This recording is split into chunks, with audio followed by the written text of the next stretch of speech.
আমার অনুরোধ রইল নওজোয়ান, নিজেরে বরবাদ করে দিও না বাপ, নিজেরে শেষ করে দিও না, নষ্ট করে দিও না, কষ্ট পাইবা বাপ। একদিন কবরে তোমার 14 গোষ্ঠীর কেউ থাকবে না, একদিন হাসরের ময়দানে তোমার পাশে কেউ থাকবে না, তুমি শুধুই একা।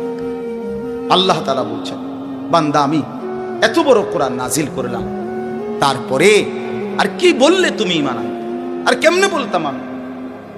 নবীজি জিজ্ঞেস করবে, খোদার কসম নবী জিজ্ঞেস করবে, উম্মত 23টা বছর আমি দিন রাত কাঁদছি রে উম্মত, তুই জানোস না উম্মত আমি তোর জন্য কি পরিমাণ কাঁদছিলাম। সারাটা রাত আমি কেঁদেছি, তায়েফের পাথরের আঘাতে আমার পিঠ ছিদ্র ছিদ্র করে ফেলছে, আমি ক্ষুধার কষ্টে পেটে পাথর ভাঙছি, আমার ঘরের চুলায় আগুন জ্বলে নাই, আমি দান্দার শহীদ করে সারাটা দেহ রক্ত মাখা হয়ে বেহুশ হয়ে উহুদের প্রান্তরে পড়েছিলাম, এত কাঁদলাম, এত রক্ত ঝরাইলাম, 23 বছরের বিনিময়ে উম্মত আমি বুঝি তোর কলজাটা নরম করতে পারলাম না। কি বলবেন ভাইয়া? এই ছেলেরা বাপ কি বলবা তোমরা? বলো দোস্ত।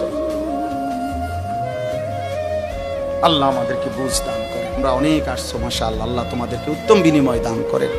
সব ছেলের কাছে বন্ধু, যদি পারি, যদি বলতা, হাত জোর করে বলতাম, সেজদা দিও তুমি, নামাজ পড়ো, নিজেরে নষ্ট করো না, নিজের আখলাক, নিজের চরিত্র, নিজের জিন্দেগির কদর করো ভাই, নামাজ পড়ো, নিজেরে ভালো রাখো।